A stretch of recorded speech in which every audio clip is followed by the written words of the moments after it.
Tenho 39 anos de casado. Eu nunca fui para a cama com uma outra mulher a não ser minha esposa.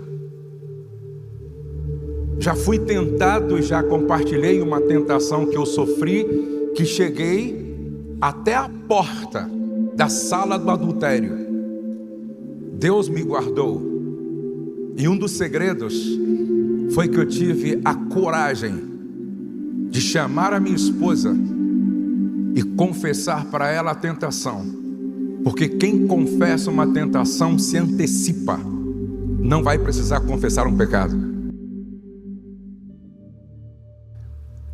Como pode um homem escolhido segundo o coração de Deus,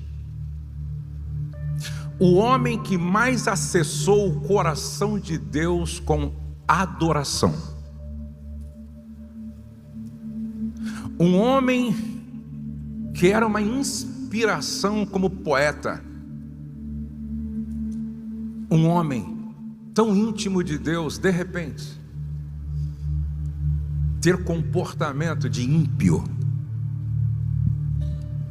ter um comportamento monstruoso,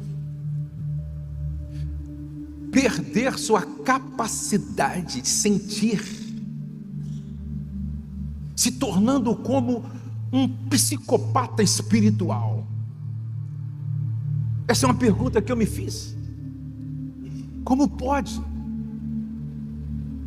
Agora ele vai arquitetar a morte, o assassinato do oficial de confiança, cuja mulher ele pegou, engravidou. Agora ele escreve uma carta, sela, porque não podia ser aberta, e dá para o próprio Urias, dizendo: Joabe, coloca Urias na frente da batalha, para que a espada dos amonitas, dos adversários, o atinja e o mate. Como pode um adultério, um homicídio, em um ano, vivendo como se nada tivesse acontecido? Essa é uma pergunta que deveria nos fazer refletir. O que leva um homem a ter o seu coração petrificado, sua mente cauterizada e sua alma anestesiada? Eu tenho 39 anos de casado. Eu nunca fui para a cama com uma outra mulher a não ser minha esposa. Já fui tentado e já compartilhei uma tentação que eu sofri, que cheguei até a porta da sala do adultério. Deus me guardou. E um dos segredos foi que eu tive a coragem de chamar a minha esposa e confessar para ela a tentação. Porque quem confessa uma tentação se antecipa, não vai precisar confessar um pecado. Quem confessa uma fraqueza se antecipa, não vai precisar confessar um fracasso. Agora, olhem para cá, por favor. Se você me pergunta, pastor Josué, 39 anos de casado, conseguindo vencer as tentações e lutando contra elas até hoje, qual foi o segredo? O segredo está no Salmo 91, escrito pelo próprio Davi. Aquele que passeia no esconderijo do Altíssimo, sim ou não? Aquele que nos feriados passa pelo esconderijo do Altíssimo, sim ou não? Aqueles que no Natal vai no esconderijo do Altíssimo, sim ou não? Aqueles que na passagem do ano dizem: eu não posso passar o ano longe do esconderijo do Altíssimo, então eu tenho que ir lá com a minha família, sim ou não? Não, aquele que habita, aquele que mora, aquele que habita no esconderijo do Altíssimo, praga nenhuma chegará na sua tenda. A grande pergunta é: quando tudo isso acontece, Davi estava perto ou longe de Deus? Longe. Ele estava morando no esconderijo do Altíssimo ou muito distante do esconderijo do Altíssimo? Só existe uma forma de nos mantermos fiéis a Deus, ao cônjuge, à própria consciência, à família, ao ministério. Só uma forma: habitando na presença. Não sei se você já observou, quando Paulo, em Efésios capítulo 5, ele fala sobre os deveres do marido e da esposa do marido, ele fala dos deveres dos pais e dos filhos. Na sequência, ele fala sobre os deveres do patrão, do colaborador e do patrão para com o patrão. Mas antes de falar dos deveres do marido, da esposa, do pai, do filho, do senhor e do servo, ele diz assim: enchei-vos do Espírito. Não vos embriagueis com vinho, no qual há dissolução, mas enchei-vos do Espírito. Habitar na presença significa viver uma vida cheia do Espírito, uma vida guiada pelo Espírito, uma vida sustentada pelo Espírito.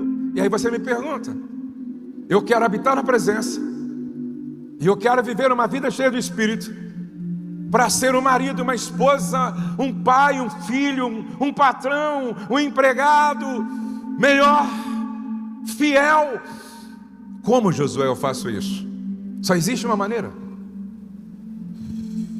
praticando as disciplinas espirituais. Praticando as disciplinas espirituais. Eu não vejo outra forma se não for praticando as disciplinas espirituais. Olha o que Paulo escrevendo a Tito, capítulo 2, verso 11 e 12. Portanto, a graça de Deus se manifestou salvadora a todos os homens, educando-nos, para que, renegados à impiedade e às paixões mundanas, vivamos no presente século sensata, justa e piedosamente. Josué, quais são as disciplinas espirituais que me mantêm cheio do Espírito e habitando na presença? Parece óbvio: oração. Quando Paulo fala aos Tessalonicenses, orai sem cessar, a ideia é respiração. Assim como eu não posso parar de respirar para continuar vivendo, eu não posso parar de orar. A ideia ali no original grego é: não pare de orar como você não para de respirar. E a pergunta que fica é: quantos casais ainda oram juntos? Quantos casais ainda têm um tempo a sós com Deus? Segunda disciplina: leitura sistemática, habitual da palavra. Escreve um pensamento aí: constância é melhor do que quantidade e intensidade. Constância é melhor do que intensidade e quantidade. Há anos e anos eu tenho um compromisso: eu não leio nada antes da Bíblia quando eu acordo. Isso é um compromisso. Minha esposa está aqui de prova. Pergunta para ela o que ela me vê fazendo toda vez que eu acordo. Eu tenho um hábito é um propósito comigo mesmo. Eu não leio nada pela manhã ao acordar antes da Bíblia, porque a primeira voz que eu preciso ouvir quando o meu dia começa é a voz do meu Senhor. Terceira disciplina, jejum. A quarta disciplina, arrependimento. Quando Jesus ensina o Sermão da Montanha no capítulo 5, o que ele diz? Bem-aventurados que choram. Não é choro porque o cachorrinho morreu. Não é o choro de saudade porque se perdeu alguém. Não é um choro porque não deu certo um negócio tão sonhado. Ali é chorar os pecados. Bem-aventurados que choram diante de um pecado cometido, porque serão consolados e alcançados pela graça perdoadora do Senhor. Bem-aventurados que choram. Como é que Davi chega ao ponto de adulterar, assassinar e continuar cantando os seus salmos? Como pode um homem dirigir um culto de Santa Ceia na igreja, ao chegar em casa, estou falando de um fato que me chegou através de um pastor que me compartilhou essa história. A igreja linda, uma mulher chegou, começou a sentar nos primeiros bancos, vestida sensualmente, fez muita amizade com a esposa do pastor para alcançar o coração do pastor. E em tendo alcançado a esposa, alcançou o pastor, alcançou o coração do pastor. Um dia, depois de um culto de Santa Ceia, esse pastor pregou muito, foi para casa com a família. Em chegando em casa, ele disse assim para a esposa: eu recebi aqui um telefonema e eu preciso ajudar uma pessoa, um casal. A esposa disse: você quer que eu te acompanhe? Ele disse: não precisa não precisa me acompanhar não precisa me acompanhar. Ok. Ele pega o carro, sai, encontra-se com aquela dona que fisgou seu coração, vai para um motel. Chegando no motel, ele diz: vou tomar um banho, porque eu preguei muito, suei hoje. Aí você me pergunta: como pode? Um homem que até ali era um homem de Deus, cheio de Espírito, começou uma igreja do nada, agora tem 1000 membros, um bom pai, um bom marido, mas se deixou influenciar por um espírito demoníaco em uma mulher que veio com uma agenda, e agora ele está no motel com essa mulher. E muitos destes voltam para casa no outro dia pela manhã, senta com a família, ora pelo café, olha para a esposa e para os filhos, como se nada tivesse acontecido. Deixa eu te dar um conselho: cuidado com as pequenas concessões. Se Davi estivesse aqui hoje, sabe qual o conselho ele nos daria? Cuidado com o seu tempo livre, porque um caso pode começar no estar na varanda de bobeira e de repente no Instagram pinta alguém que foi sua ex e você manda um direct: Você está mais linda hoje do que antes. De repente é no WhatsApp. De repente é no Facebook. De repente é num café, no intervalo de uma reunião de negócios. Se Davi estivesse aqui, ele diria: cuidado com o seu tempo livre, porque mente vazia continua sendo oficina de Satanás. Se Davi estivesse aqui, sabe o que ele diria? O pecado sempre vai te levar para mais longe do que você está disposto a ficar. Se Davi estivesse aqui, sabe o que ele diria? O pecado vai cobrar de você um preço mais alto do que você está disposto a pagar. Ele diria: a minha fidelidade era a cobertura de proteção da minha casa. O dia que eu quebrei a aliança com as minhas esposas, o dia que eu fui infiel a Deus e as minhas esposas, o meu teto de proteção caiu. Aí o meu filho estuprou minha filha.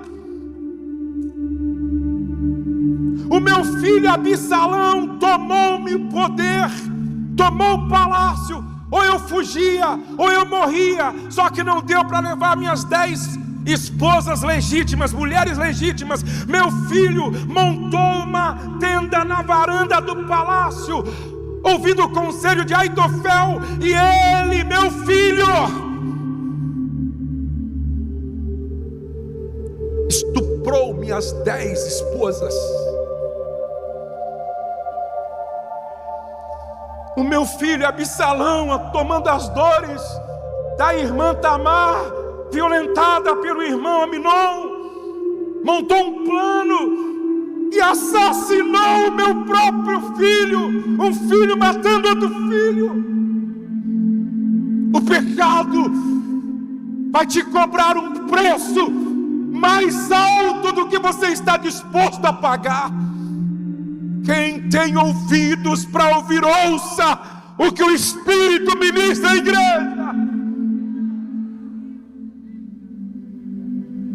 Davi diria: o pecado vai te levar para mais longe do que você está disposto a ir. Aquele homem está no motel, envolvido por uma paixão incontrolável, imaginando uma transa com aquela dona, e ele está tomando banho. Contou-me aquele pastor que ele estava tomando banho, e quando ele sai, imaginando